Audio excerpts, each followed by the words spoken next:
জামাত ১৯৬টা seat পেয়েছিল। আবার আজকে একটা দেখলাম ফেসবুকে ২০৩টাও নাকি। Whatever might the case, Jamaat যে ১৯০টার উপরে সিট পেয়েছিল, এটা তো সবাই পরিষ্কার, সবার কাছে এটা দিনের আলো মতো পরিষ্কার। এবং নির্বাচনের সাথে যারা যারা সন্ধ্যার পর থেকে যারা যারা জড়িত ছিল প্রশাসনের, তারা সবাই জানে যে কোনো এক কারসাজিতে কোনো কোনো ঘরানার মানে প্রেসক্রিপশনে দেশের নির্বাচনটাকে ইঞ্জিনিয়ারিং করা হয়েছে। এবং পরবর্তীতে রিজওয়ানা হাসানও বলেছেন যে ইলেকশন কারচুপি হয়েছে। এটা দিনের আলোর মতো পরিষ্কার। আপনি যেই কারচুপির মাধ্যমে এখন সরকারে বসেছেন, আর তারপরে আবার এত বড় বড় কথা। সালাউদ্দিন সাহেব, মানে আমাদের মাইকটা একটু কাছে রেখে কথা বলতে হবে, মাইকটা কাছে রেখে কথা বলতে হবে। হ্যাঁ, আমাদের সালাউদ্দিন সাহেব স্বরাষ্ট্রমন্ত্রী, যিনি জনগণের কাছে বহুল মানে পরিচিত, শিলং সালাউদ্দিন ভাই, অর্থাৎ সীসা ভাই, শিলং সালাউদ্দিন, শর্টকাট বলে যদি বলি তাহলে সীসা ভাই।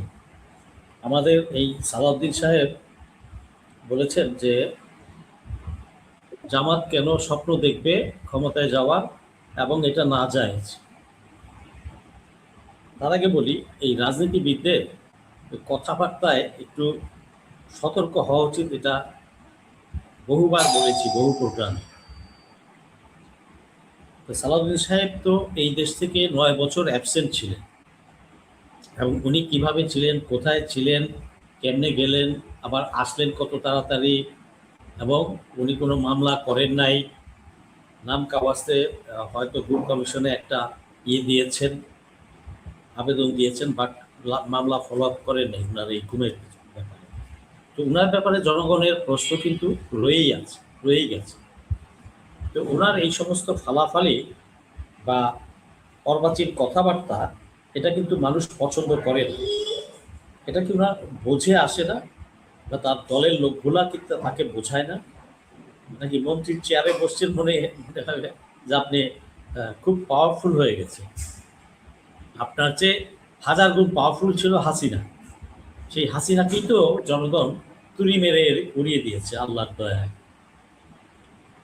তো আল্লাহর দুনিয়াতে আপনি এত শক্তিশালী কোথা থেকে হইলেন? আপনি কিভাবে এই ধরনের মন্তব্য করেন? কারণ আপনি জানেন, আপনার নেতাও জানে, আর বিএনপির সব নেতারা জানে, জামাতের নেতারাও জানে, এবং পরবর্তীতে জনগণের কাছেও এটা পরিষ্কার হয়ে গেছে যে কোনো এক কারসাজিতে কোনো কোনো ঘরানার মানে প্রেসক্রিপশনে দেশের নির্বাচনটাকে ইঞ্জিনিয়ারিং করা হয়েছে। এবং পরবর্তীতে রিজওয়ানা হাসানও বলেছেন যে ইলেকশন কারচুপি হয়েছে। এটা দিনের আলোর মতো পরিষ্কার। আপনি যেই কারচুপির মাধ্যমে এখন সরকারে বসেছেন, আর তারপরে আবার এত বড় বড় কথা। আপনি তো খুব ভালোভাবেই জানেন, শিলং সালাউদ্দিন ভাই, মাননীয় মন্ত্রী সাহেব, আপনি খুব ভালোভাবেই জানেন যে জামাত ১৯৬টা সিট পেয়েছিল। আবার আজকে একটা দেখলাম ফেসবুকে ২০৩টাও নাকি। Whatever might the case, Jamaat যে ১৯০টার উপরে সিট পেয়েছিল, এটা তো সবাই পরিষ্কার, সবার কাছে এটা দিনের আলো মতো পরিষ্কার। এবং নির্বাচনের সাথে যারা যারা সন্ধ্যার পর থেকে যারা যারা জড়িত ছিল প্রশাসনের, তারা সবাই জানে নির্বাচনটা দিনের আলোর মধ্যে সন্ধ্যা পর্যন্ত যেটা হয়েছে, সেনাবাহিনী, পুলিশ, আইনশৃঙ্খলা বাহিনী খুব ভালোভাবেই সুন্দরভাবেই দায়িত্ব পালন করেছে। আমি গর্বিত আমার সেনাবাহিনীকে নিয়ে। সেনাবাহিনী খুব তৎপরতার সাথে, আন্তরিকতার সাথে, ইমানদারির সাথে দায়িত্ব পালন করেছে সেনাবাহিনী নির্বাচন অনুষ্ঠান করার জন্য, এবং নির্বাচন অনুষ্ঠিত হয়েছে। আর সন্ধ্যার পরে দায়িত্বটা সেনাবাহিনীর হাতে ছিল, পুলিশের হাতেও ছিল না।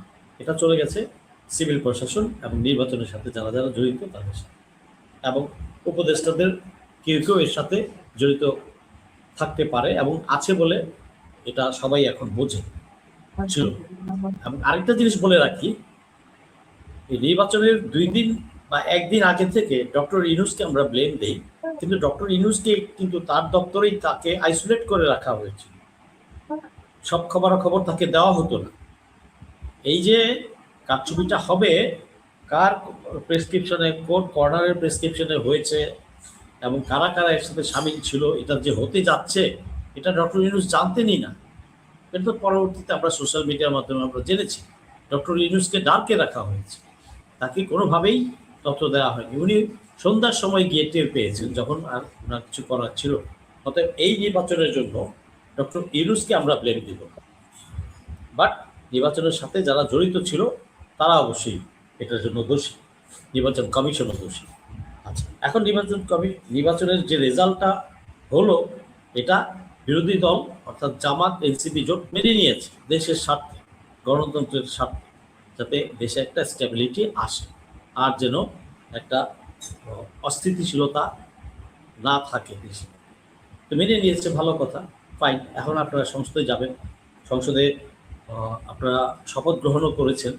আবার সেটা করতে গিয়ে ওই জুলাই সনদের জন্য যে মানে সনদটা যে ও শপথটা গ্রহণ করার কথা ছিল সেটা আবার করেন নাই।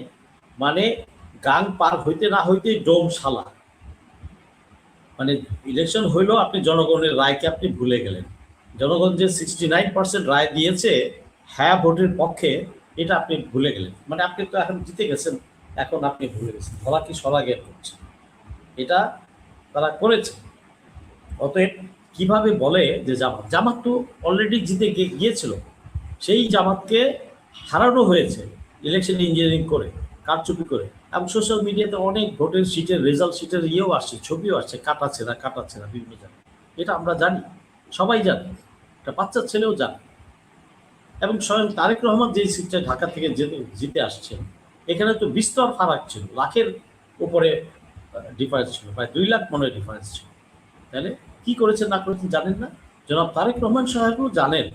কিন্তু কথা হচ্ছে কি, যে এখন নির্বাচন হয়ে গেছে, দেশটা সামনের দিকে আগাবে, এটাই জনগণ আশা করে। কিন্তু তারেক রহমান সাহেবকে মনে হয় সামনে আগাতে দিবেন না তার দলের লোকরাই। এই যে উল্টাপাল্টা মানে কথা বলেন এবং জুলাই প্রতি অসম্মান, বেয়াদবি, এই জনগণের রায়ের প্রতি বেয়াদবি, ক্লিয়ার বেয়াদবি। এটা জনগণকে আপনি তুচ্ছ তাচ্ছিল্য করছেন, জুলাই নিয়ে তুচ্ছ তাচ্ছিল্য করছেন। এই জুলাই সনদ কি, কোন লিঙ্গ, স্ত্রীলিঙ্গ, পুলিঙ্গ না হিজড়া, এসব কথা বলছেন আপনি। আপনি ফাইজলামি শুরু করেছেন। আপনি জুলাইয়ের ভয়াবহ দিনগুলো তো দেখেন নাই, ছিলেন তো আরামে ওই পারে, আরাম আয়েসে, সব ধরনের আয়েস আপনি ওখানে পেয়েছেন। তো আপনার পক্ষে তো বলা সম্ভব না, আপনি কিভাবে বলেন? এবং শুধু উনি না, আরও ওনার দলের 2-4টা লোক আছে যারা এই উল্টাপাল্টা কথা বলে। এটা তো জনগণ কিন্তু এটা সহজভাবে নিচ্ছে না, এবং সময় মতো কিন্তু জনগণ বুঝাইয়া দিবে। এই জিনিসটা কি আপনাদের মাথায় একটু আসে না? আপনারা কি বুঝতে পারেন না যে যেই জনগণ পুরা রাষ্ট্রযন্ত্র হাতে নিয়ে বসেছিল জোকের মতো 16টা বছর, সেই হাসিনা রেজিমকে তারা, ভারতের আধিপত্যবাদকে এই দেশের তরুণরা ভেঙে দিয়েছে, হাসিনাকে হটিয়েছে মুহূর্তের মধ্যে।